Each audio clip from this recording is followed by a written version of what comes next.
dor, é uma coisa...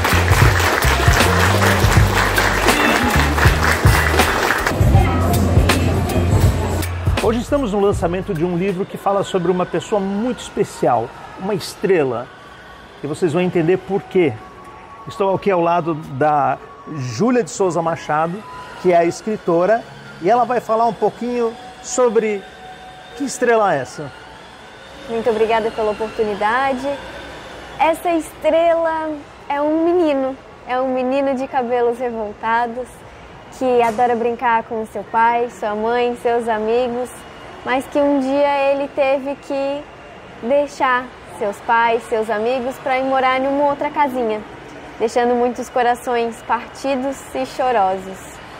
Essa história, eu não conto em si a forma, o motivo da partida do menino, mas dando importância para termos sempre em mente aqueles momentos bons, momentos coloridos que marcamos na memória e que, sim, é importante o processo do luto, é importante chorar, porque isso faz bem, isso é saudável, mas que, acima de tudo, saibamos aproveitar os momentos de sabermos aprender a sorrir novamente. E para quem ainda não se tocou de quem a gente está falando, Bernardo foi um dos meninos, né, uma das crianças que foi, infelizmente, que acabou morrendo naquele ataque à creche aqui em Blumenau em 5 de abril do ano passado, 2023.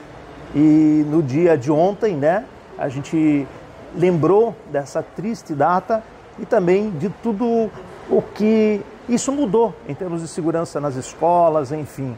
Mas esse não é o foco da entrevista, porque esse livro também tem uma história interessante. Mas como é que surgiu a ideia de escrever ele?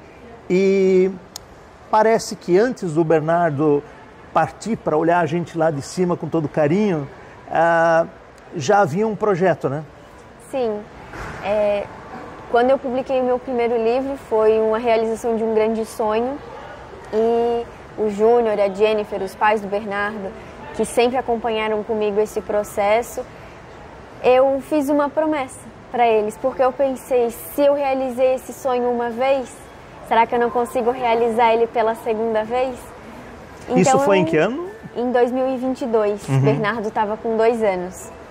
E qual é a relação tua com o Bernardo? Eu sou uma espécie de Dinda. Ah, é? Isso. Meus pais são os Dindos e eu me apropriei. Desde que ele estava na barriga da Jennifer, eu me apropriei da dindice, como a gente diz, né, dos meus pais, porque eu pensei, semanticamente, existe copiloto de avião. Então, se existe o copiloto, por que não existiria a codinda? Então, eu me apropriei dessa forma como codinda do Bernardo. E ele sempre me considerou como Dinda, sempre... Que legal, né? Gostei do título, né? Ó, Codinda. E a gente acaba mesmo, né? Às vezes com algum familiar próximo ou amigos, tendo essa relação de carinho e de vontade de se aproximar, né? Curtir também esse momento, porque o viver com a criança é mágico. Sim.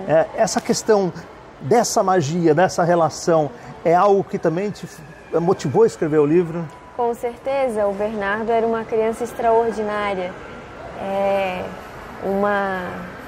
Uma mente brilhante, que amava o livro, um livro qualquer que fosse chamava a atenção dele, então sempre que tinha alguém com um livro na mão, ele sempre olhava, parava, ficava com aquela carinha assim, querendo dizer, que livro é esse? Então era muito curioso, gostava de brincar com qualquer coisa e com qualquer um, então era uma criança assim cativante. O jeito dele já inspirava mesmo um livro, né? E como? Nosso menino dinossauro. Que legal. A gente percebe como a criança, né? Cada um de nós, quando lembra dessa fase da vida, sempre é algo que se destaca. Eu tenho 56 anos, mas essa fase da nossa vida sempre volta, né? À nossa mente. Então ela é mágica mesmo. E parece que realmente ela cria assim como é que eu vou dizer assim, uma ilha dentro do nosso viver que nos separa da fase adulta, tem tantas fases que a gente passa, né? Décadas que a gente passa depois e volta naquela magia da nossa infância. E quando essa criança então é especial, parece que isso tudo fica ainda mais encantador. Esse universo infantil sempre te atraiu na questão literatura?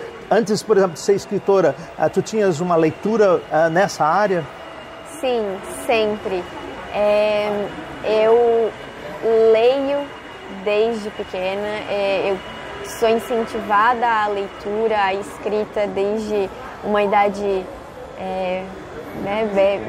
bem pequenininha. Sim.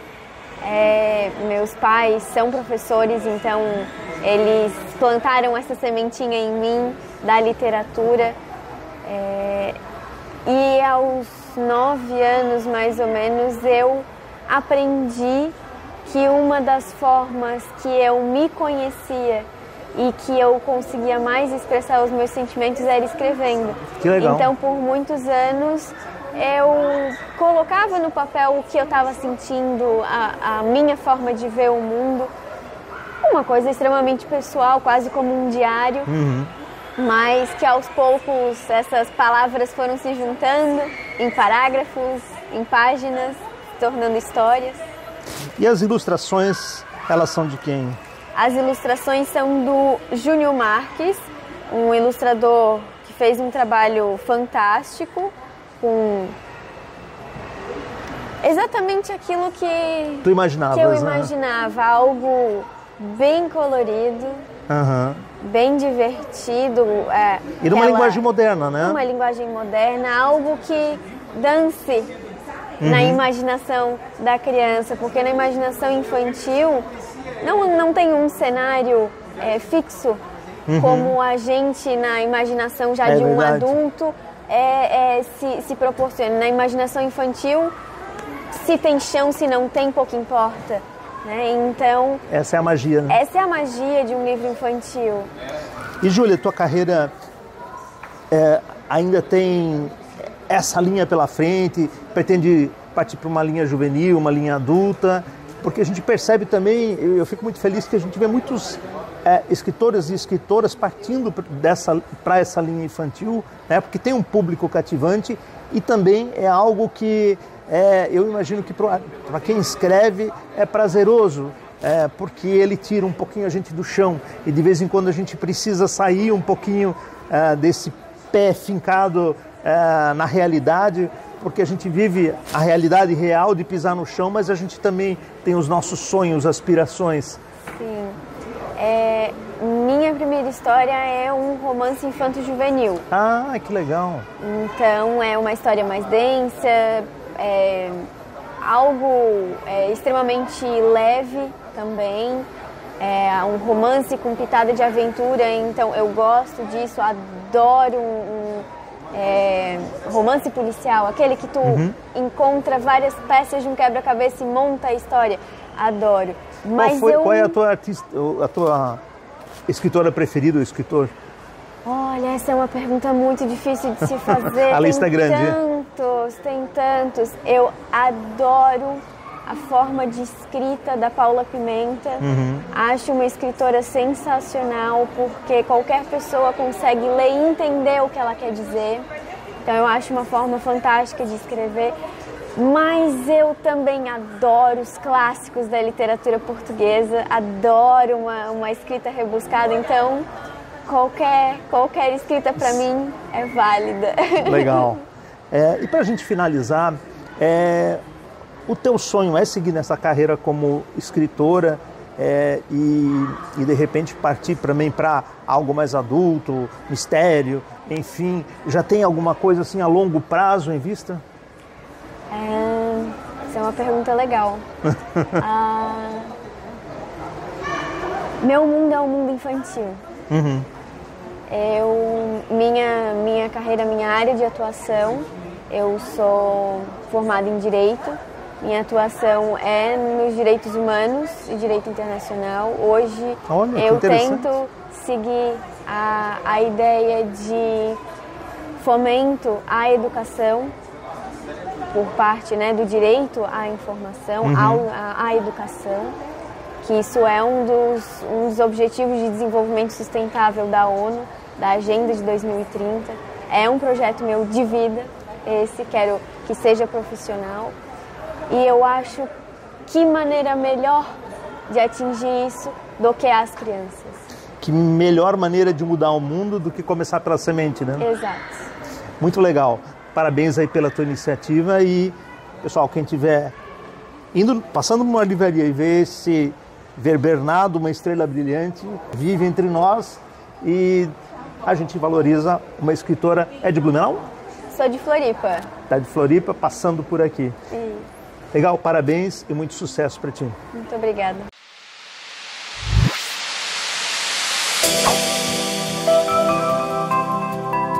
Estou ao lado do Paulo e da Jennifer, pais do Bernardo. Como é que surgiu esse projeto Vamos Salvar o Dia? Olá, tudo bem? Então, o projeto ele surgiu na realidade 15 dias após o ataque, né? Quando a gente foi para Brasília, em busca de leis mais rígidas, em busca de que esse tipo de crime se tornasse hediondo. E dentro dos projetos de leis, né, que a gente foi buscar, além da segurança nas escolas, a gente foi buscar também políticas públicas para a sanidade mental e regulamentação das mídias, né? Então esse foi o primeiro ato e é onde surgiu o projeto, né, buscando mais justiça. Após isso, a gente começou a atuar com palestras, no objetivo de despertar pais, educadores, sociedades, a não terceirizar o amor, né? Dentro da palestra, a gente passa para os pais, principalmente, o quão é importante amar, o quanto é importante ser presente na vida dos filhos, o quão muitas vezes a vida foge do que a gente acredita, né? Daquela linha tênue de que nós vamos primeiros e depois vão os nossos filhos. Então a gente viveu isso muito forte ano passado e aí a gente vem justamente para despertar os pais que a gente não sabe, né? Que a gente não tem controle sobre as coisas. Então que o importante realmente é viver o hoje, amar o hoje intensamente. Paulo, de que forma esse dia, né? Então, vamos falar dos dias anteriores, né? Que foram os momentos felizes, né? Que vocês tiveram. O que em especial o Bernardo te inspira no dia a dia e que te faz tornar essa frase muito mais especial? Então, essa frase, Vamos Salvar o Dia, essa frase era dita todas as manhãs, quando o Bernardo acordava, a gente nos abraçava nós três antes de sair de casa, e nós falávamos entre nós como cada um era importante, né, nós na vida de cada um. Então, depois que a gente dava o nosso abraço, ele falava, vamos salvar o dia. E o Bernardo sempre falava, pai, mãe, o dia que eu crescer eu quero ser herói de pessoas, eu quero salvar pessoas. E hoje, após a tragédia que aconteceu, nós estamos pegando dessa dor, transformando em amor, e nós estamos indo resgatar pessoas, salvar pessoas como o Bernardo queria que fosse. É tão gratificante quando a gente leva esse nosso amor para escolas, né, para conversar com professores, os pais, tudo. E a gente, após a palestra, a gente recebe aquele carinho de ouvir assim, ó, a partir de hoje eu vou ser um pai melhor, eu vou ser uma mãe melhor.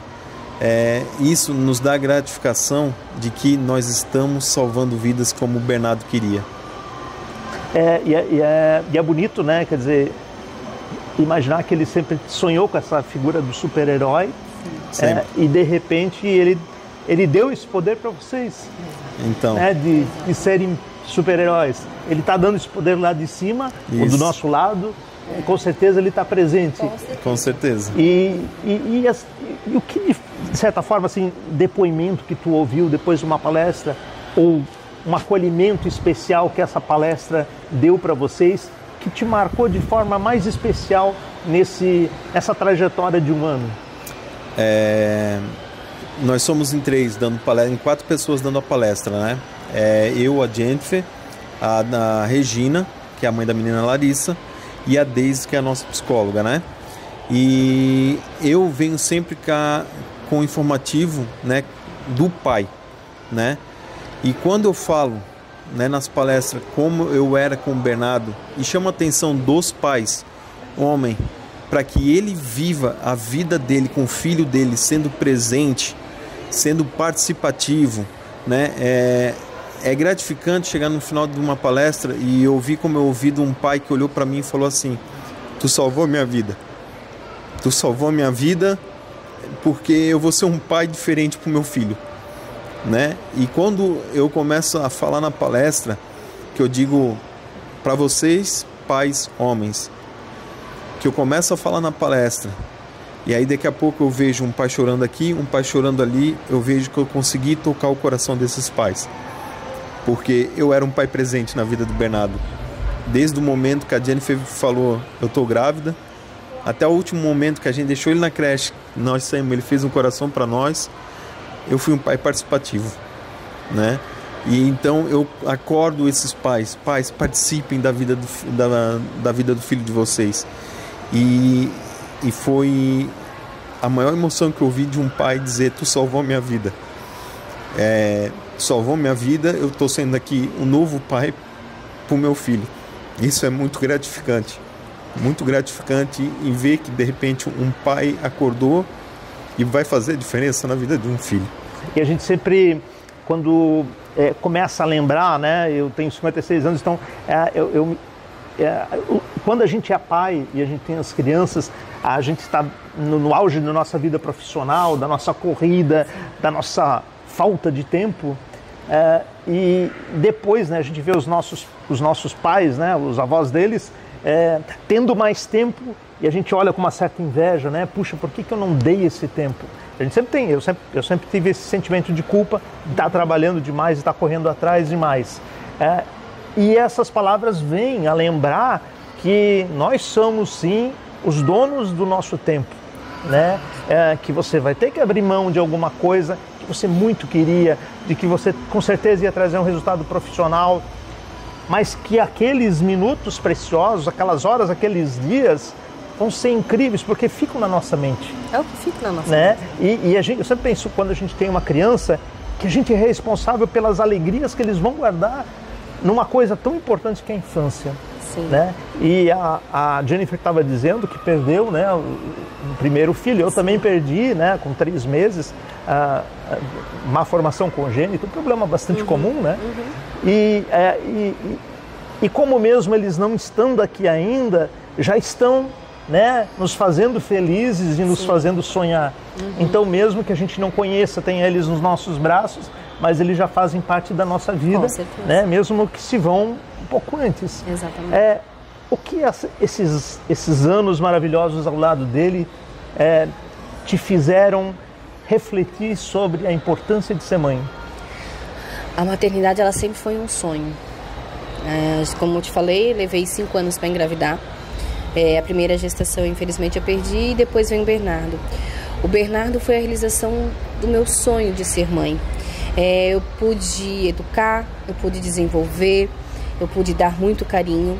Eu tenho orgulho e a gratidão de dizer que eu tive a família Margarina, sabe? Aquela família Margarina, então, era nós. E a gente viveu 4 anos do Bernardo intensamente. Todos os dias eu agradeci a Deus pela dádiva de ser mãe, porque aquilo para mim estava sendo incrível. Por mais que exigia da gente firmeza, né? Às vezes ser, né, dura, muitos nãos na vida, porque a gente, na palestra mesmo, a gente fala que os nãos é amar, dar não para um filho é amar. E a gente aprende com isso também, né? E a gente porque aprende. Dizer não também não é fácil. Não é fácil, para um pai e para uma mãe não é fácil dizer não. Mas a gente tem que ter essa consciência de que a vida vem com muitos nãos, né? E aí hoje eu vejo, talvez é o grande desafio dos pais e também das crianças e adolescentes. Por quê? Porque a gente é de uma geração que, como a gente passou muito com os pais, muitos nãos, a gente às vezes quer aliviar um pouco para os filhos da gente. E aí é que está o problema. Porque quando o filho vai para o mercado de trabalho ou lá fora, vai ter nãos. E aí, como é que ele vai lidar? né? Onde há muita frustração, onde tem crianças que não sabem ou adolescentes que não sabem lidar com isso, e às vezes tiram a própria vida. Então a gente traz muito isso na palestra, sabe? E pra mim foi muito importante. Uma das primeiras perguntas que a psicóloga falou pra gente foi: você tem alguma culpa? E não, eu não tenho culpa nenhuma, nem eu, nem o Paulo. A gente foi ótimos pais, a gente viveu intensamente o Bernardo, e a gente carrega dentro do coração que a gente deu o nosso melhor o tempo todo, e que com certeza ele foi e deixou uma linda história de amor com a gente. E nesse projeto, pessoas, se quiserem ter uma palestra com vocês, podem ter, tem algum público-alvo? Existe algum custo? O que acontece? Até então a gente vinha fazendo as palestras em CIs, né? Mas hoje tem empresas que estão solicitando, tem também, a gente já fez em centros de terapias, né? De centros terapêuticos, digamos assim. Quanto à palestra, é só entrar, geralmente a gente pede para entrar na nossa rede social, né? No Vamos Salvar o Dia, que aí a gente passa tudo como é que funciona. Inclusive, então, já aproveite você. Vamos salvar o dia, né? No Instagram. A gente vai nas escolas, vai em empresas, aonde realmente o pessoal quiser levar a nossa palestra, a gente vai. A gente está indo para fora também, né? Da cidade. A gente tem uma agora em Trombudo Central, estamos negociando para Concórdia. Então, a gente tá indo aonde o pessoal solicita, né? Dentro de toda essa questão de levar, né, a palestra, a gente procura ter a cobrança do alimento não perecível, né, das pessoas que ali estão. Para quê? Para que a gente possa também estar ajudando, né? Não só nós, mas eles também, essa oportunidade de ajudar. Mas é só entrar em contato com a gente que a gente vai sim, com certeza. Eu até pergunto por questão de custo, porque tem uma preparação, tem um material, tem um deslocamento, tem toda uma questão que, quando você vê a palestra, né, sempre parece tudo, nossa, o cara de certo chegou lá, caiu tudo como mágica, né? E na verdade tem toda essa preparação. Como é que vocês se sentem hoje sendo portadores dessas boas informações? E o que vocês esperam que esse projeto possa colaborar com cada pessoa? Então, o nosso projeto, além da gente levar a palestra, né, para as escolas, CI, Centro Terapêutico, a gente quer transformar a dor em amor. A gente quer chamar a atenção dos pais para os filhos que eles têm dentro de casa. A gente ouve muito relato de professores, diretores, né, de escolas e CIs, tem muitas crianças ainda órfãos de pais e mães vivos, né? Pais que não estão presentes na vida dos filhos, em escola, não têm uma vida participativa na vida deles. Então, o que a gente espera dessa palestra é a gente conscientizar os pais de eles olhar para dentro de casa para os seus filhos, né? Ver que eles têm um ser que depende deles. E, gente, o amor vence qualquer coisa. E aí a gente leva esse pouco, né, desse amor, de mostrar para os pais: olha, vocês às vezes reclamam de tal coisa, a gente não tem mais isso dentro de casa. Isso nos faz falta. Então a gente mostra para os pais o tesouro que eles têm dentro de casa. E nós falamos também que nós somos o espelho dos nossos filhos. Se a gente quer um mundo melhor, o que a gente está preparando para o futuro? Pais, olhem pelas suas atitudes que o seu filho vai copiar, né? Então a gente passa sobre a parte da educação, né? Sobre a questão do casal também, né? Porque não é só pai e filho, mas também tem o pai e a mãe, né? Do homem ser mais carinhoso, né? Ser mais educado com a esposa. Conflitos todo casal tem, né? Mas saber portar na frente do filho, né? Mostrar para ele o momento, né, de ter o amor, no momento de conversar os dois. Então a gente passa muito isso. E além do Vamos Salvar o Dia, nós temos outras vertentes que há 2 semanas atrás aqui em Blumenau, no Centro Terapêutico, nós tivemos o primeiro encontro de pais enlutados, né? Nós fizemos esse encontro para trazer esses pais enlutados. Por quê? Hoje, quando você perde um filho, é fácil você ficar quieto no seu canto. Tá tudo bem, é o luto. E aí não querer procurar uma ajuda psicológica, uma ajuda de um terapeuta. Então, a gente está abrindo esse espaço para a gente trazer um pouco desse amor, botar a sua dor para fora, a gente se abraçar e tá tudo bem. Nesses encontros teremos enquanto junto conosco vai ter terapeutas, vai ter psicólogos, né, para psicólogos. Então assim, toda terça-feira lá no bairro Garcia, né? Quinta-feiras, né? A terceira quinta do mês. Então nós se encontramos lá no Centro Terapêutico lá no Garcia. Depois a gente vai deixar, né, onde é que é o local, tudo certinho ali, o endereço. E aí nós se encontramos os pais, foi uma roda de conversa muito legal para a gente conversar com esses pais enlutados. Inclusive, quando você começou a falar para o assunto, eu pensei, ele está lendo o meu pensamento, porque é isso que eu ia perguntar. E porque, afinal, uma criança tem tantas razões, né, que pode ocorrer essa perda. Ao longo desses anos, no Portal Blumenauense, a gente publicou acidentes, né? A gente publicou crianças que infelizmente vieram a falecer em função de um câncer e tantas outras coisas que podem acontecer. Então, o luto é algo que a gente tem uma dificuldade muito grande de lidar quando é uma criança, né? Quando é uma pessoa mais idosa, a gente já sabe que, às vezes, né, dependendo da situação de saúde, mas uma criança realmente é muito difícil. E por isso eu acho que quando você tem esse apoio, quando você tem alguma luz, quando você tem algum lugar em se apoiar, naquele momento em que parece que o chão cai, isso é muito importante, e eu acho que ninguém melhor do que vocês, né, e os pais das outras 3 crianças, para poder passar essa energia positiva, né, de uma energia que foi convertida, né? Antes era uma energia negativa, que está sendo convertida em positiva. Então, acho que essa é a grande lição. Então, muito obrigado a vocês. Nós agradecemos por essa entrevista, e a gente realmente deseja que vocês consigam transformar muitas vidas, né? Através dos pais que olhem e lembrem assim quão maravilhoso está sendo esse presente deles estarem juntos, né? E que essa energia ela vem no super-herói lá em cima, de 4, né? E em especial do Bernardo, que é o tema da entrevista de hoje. Então, muito obrigado a vocês pelo tempo, e a você que nos assistiu até agora.